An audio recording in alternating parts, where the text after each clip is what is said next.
नमस्कार, आप देख रहे हैं इंडियन प्रेस हाउस और आपके साथ में हूं अफीफा मलिक। पश्चिम बंगाल में अगले साल 2026 की शुरुआत में विधानसभा चुनाव होने हैं और जैसे जैसे ये वक्त करीब आ रहा है, ठीक वैसे वैसे एसआईआर विवाद और वोटर लिस्ट को लेकर सियासी हलचल तेज होती जा रही है। बंगाल में विधानसभा चुनाव मार्च और अप्रैल 2026 के मद्देनजर सियासी पारा पूरी तरह से तेजी से चढ़ रहा है। तृणमूल कांग्रेस के राष्ट्रीय महासचिव अभिषेक बैनर्जी ने चुनाव आयोग के साथ एसआईआर और वोटर लिस्ट मुद्दे पर 2.5 घंटे तक बैठक की। इस दौरान उन्होंने केंद्रीय चुनाव आयोग और मुख्य चुनाव आयुक्त ज्ञानेश कुमार पर गंभीर आरोप लगाए और केंद्र सरकार, खासतौर से गृह मंत्री अमित शाह को भी निशाने पर लिया। बैनर्जी ने कहा कि पिछली बार पूछे गए 5 सवालों में से ज्यादातर का कोई जवाब नहीं मिला।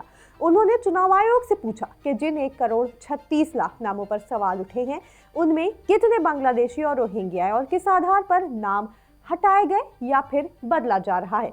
उनके मुताबिक ईआरओ से बिना पूछे नामों को हटाया जा रहा है, जबकि फॉर्म जमा करने वाले लोगों को नाम भी डिलीट हो रहे हैं। टीएमसी का आरोप है कि वोटर लिस्ट में गड़बड़ी के कारण लोकतंत्र प्रभावित हो रहा है। बैनर्जी ने कहा, जिसको चुनाव कराना आता है वही वोटर लिस्ट में चोरी करा रहा है। अगर कांग्रेस ने ये पकड़ लिया होता तो देश के कई राज्य जैसे हरियाणा, महाराष्ट्र, दिल्ली, बिहार में भाजपा की हार तय थी, ऐसा उनका कहना है। बैठक के दौरान बैनर्जी ने साफ तौर पर कहा कि पिछले महीने 28 नवंबर को भी 10 सदस्यीय टीएमसी प्रतिनिधि मंडल ने आयोग से सवाल पूछे थे, लेकिन सटीक जवाब नहीं मिला। इस बार भी 2 से 3 मुद्दों को छोड़कर किसी सवाल पर कोई स्पष्टता नहीं मिली। उन्होंने एसआईआर के सवाल पर आयोग की तरफ से नागरिकता का मुद्दा घुमाने की भी आलोचना की। विशेषज्ञों का मानना है कि इस विवाद के पीछे सिर्फ वोटर लिस्ट या एसआईआर का सवाल नहीं है, बल्कि बंगाल में सत्ता के समीकरण और केंद्र राज्य संबंध भी जुड़ा हुआ है।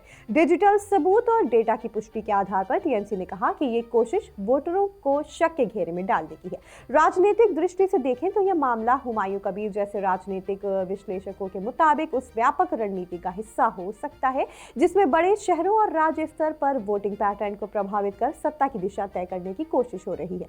वहीं विपक्षी दलों को चेतावनी दी जा रही है कि यह मुद्दा सिर्फ टीवी स्टूडियो तक सीमित नहीं रहेगा, बल्कि सड़कों पर उतरकर और कानूनी लड़ाई के जरिए से ही इसे रोका जा सकता है।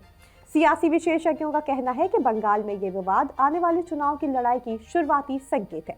वोटर लिस्ट में गड़बड़ी, एसआईआर और नागरिकता विवाद जैसे मुद्दे भारी राजनीतिक तनाव पैदा कर सकते हैं। ये न केवल टीएमसी और भाजपा के बीच टकराव बढ़ाएगा, बल्कि राज्य की चुनावी राजनीति में मतदाताओं की भागीदारी और भरोसे को भी प्रभावित कर सकता है। बंगाल की राजनीति अब सिर्फ पार्टी के वोट प्रतिशत या चुनावी रणनीति तक सीमित नहीं रही है।